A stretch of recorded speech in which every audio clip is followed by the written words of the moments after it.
What's up, everybody? So today I want to go through the final assembly process on this mini Warthog build. If you've been following along in my Facebook group, you've seen me posting it. This one's been a struggle. I've gone through multiple materials, multiple scales. I've pretty much remade everything on this knife except for the clip and the blade. And so this is my tray of parts from this build, and just random things little mistakes I made, tweaks I needed to make, and stuff like that. Like the inlays were black Damascus, it just didn't flow with this fire clone Damascus. And so everything, like I said, everything's pretty much been remade, from little quirky mistakes to oversights on my part. And so we're ready to go, though. I want to show you how I assemble this, just my process for something like this, and show some of the features on this knife. A few things that I've never done before. First off, these keyholes are something I've never done before, and you can see on the back side the way the screws slide in. This one I didn't need. I changed my not my process, but I changed my idea of wanting to do a hidden pivot. So this wasn't necessary, but it's fine. It still is functional. And obviously these two are usable as far as during assembly. These get used. This one doesn't actually get used as a keyhole. It just gets used as where the screw will get threaded in there. And I'll show how I do that as well, being all hidden hardware on this. The only thing visible on this knife for hardware is the lock side pivot. So that's where I like to start. So that's where we will start. And so obviously I already have the inlays pressed in here on both frames except for the pivot. And so we're going to start off, get those lined up, and then here's the pivot. And one thing to note about the pivot, I'll zoom in a little bit for you. This pivot is the first one that I've machined in-house from scratch. So this was made from a bar of I'm sorry, I just went blank. Grade 5 6AL4V titanium. So I have some titanium left over from when me and a buddy used to do bit drivers. And so this was machined out of a 1/2-inch rod of titanium. And the reason I machined it, even though it's the same as the pivots I've been doing, was because one of the little oversights on this was on the bolster here. So my height in the machine, when I CNC'd this is actually deeper than what it should have been. And the pivot sat way too low, and I didn't like the way it looked. So I had to make a pivot that sat higher. So the sides of the bottom and the sidewalls here were pretty much lined up as they should be. So starting out, I like to start with the pivot, which will get everything lined up. And I already have a little dab of Loctite on there. And then I will put the clip on. And so the clip has this little pocket here. It'll slide in, and I'll hold it. And then I have my screw here, and I'll take my screw, and I give it just a tiny dab of Loctite. You only need a couple threads. You don't need a whole lot in there. So we'll drop that off in there and get it just a little bit snug. It's not fully tightened yet because I need to put the screws in here. And the same thing with these. I put them on here, little dab of Loctite, and then get them threaded in there.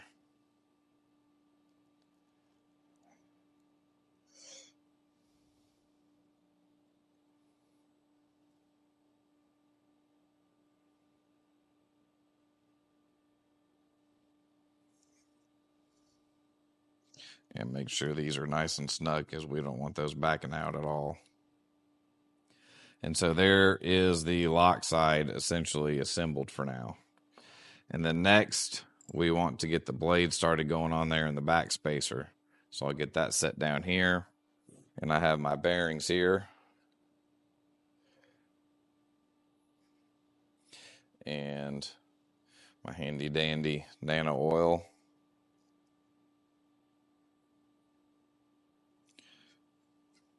And I like to put it in the bearing tracks and then a little dab inside where the barrel sits. And then that'll get slid on. And with the way these sit in the blade, I always flip it over like this and give it a little shake to make sure the bearing sits in the pocket in the blade.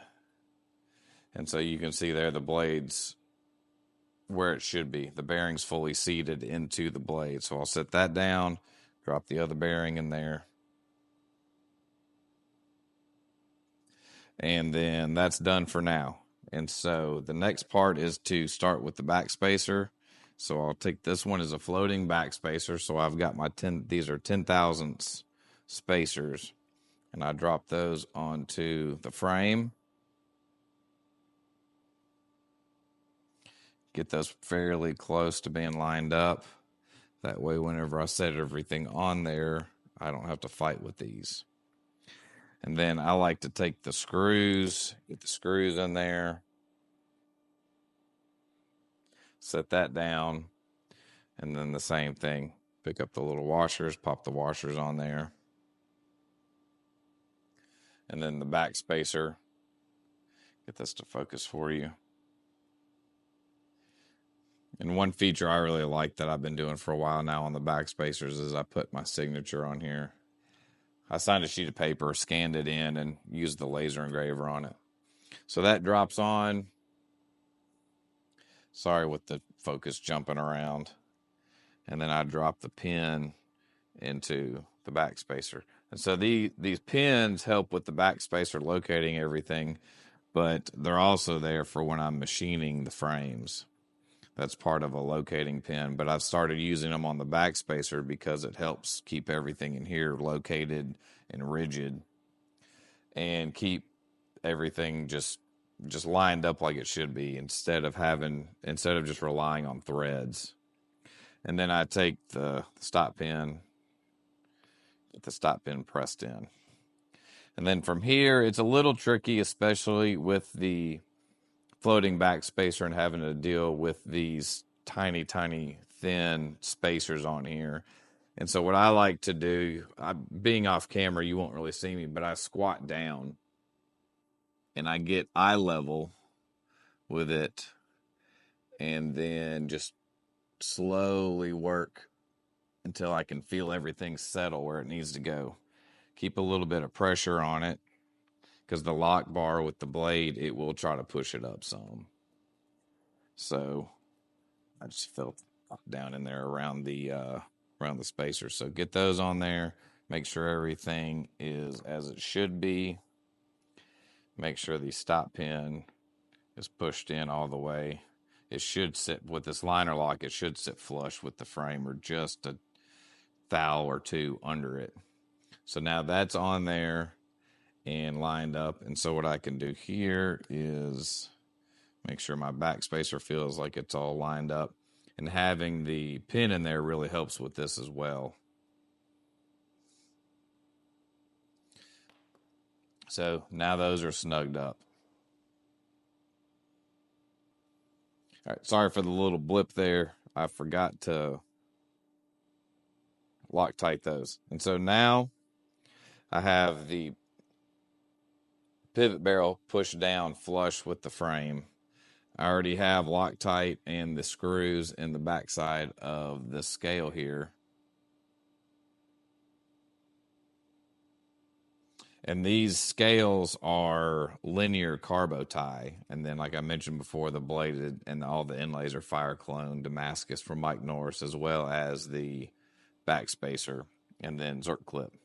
And so the way this works, obviously, these pop down in there and then they slide into place. And there'll be a little slop, obviously, because they're not tightened up.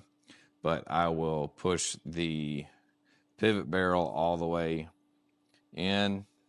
And it's not much. It's pretty thin between the floor of this is pretty thin. So it's not a whole lot. And so it doesn't take much. Pop that up. And so now there's no movement in this. And so they're be a little bit this way, but that's fine. I'll hold it to keep it all lined up, and then I'll show the tool to tighten this down. So from here, another little dab of Loctite on the pivot. And then this one is incredibly thin because it needs to sit under So I'll snug that up there. And then put pressure on it with my finger. And then this is a custom driver. This isn't the one that will come with the knife. This is just kind of a prototype I had machined initially. But you can see it matches the recesses here in the pivot. So this will get snugged up just like that. And so now we have a functioning knife. It's obviously still missing one part, but since this is fully assembled, the barrel's tightened and everything, this will function. But I don't want to do it yet. I want to get everything snugged up and tightened down. So I'll put a little pressure on each side of the scale, make sure they feel like they're lined up. And then this is a tool that I made. This is just a flat piece of titanium, thin titanium. I drilled a hole, smashed a T8 through it, and ground it off real thin. So this sits down into here. And because of the keyholes, I don't have to fish screws in there. The screws are already here. But with the hidden pivot, I'm going to have to do that anyway. So I'll show that in just a second. So these will get snugged up. If I had done the hidden pivot, I could have just taken and had 3 of these, 1 screw for each inlay, and went super easy. But I wanted to try something I'd never done before. And so now we'll take the last piece here, and this will snap down inside. And then this is the fun part, and this will be a little difficult to show on camera probably. I will be fighting it some to get this correct. But I'll take my little tweezers and grab the head of the screw here. And again, tiny little dab of Loctite. And so the orientation of how the camera and everything set up, this isn't going to work. So you'll see what I'm doing, but you won't actually see it being able to go in there. And so I take this and I just fish this in there and drop it. And so this just gets dropped right into the hole there. And then I'll just take a tiny little razor blade or something like this to fish in there and get it lined up.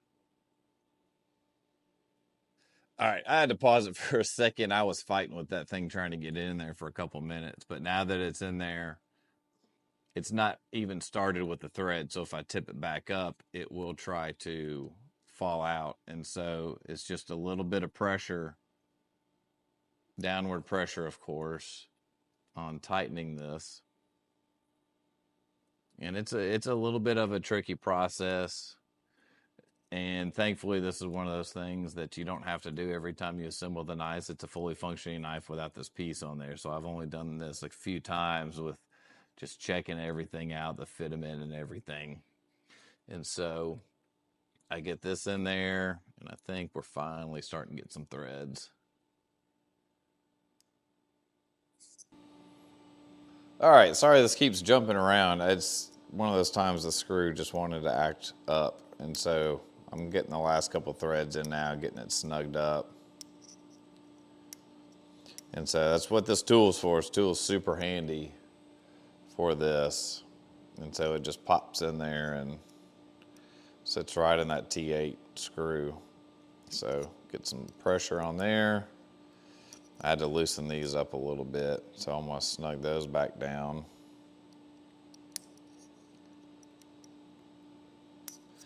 And the last one here. And that is a completed knife. Really, really happy with it came out. The knife is done. I still need to make a custom driver for it that'll go with the knife, and hopefully have time for a box. I'm hoping this weekend I can work on a box for this one like I've done with some of the auctions in the past.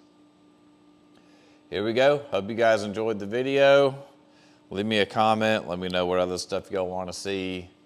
Anything else like this or other processes and everything. Just leave me a message. Shoot me a message. Leave me a comment. You know, all those fun things. So thanks for watching. Y'all have a good day.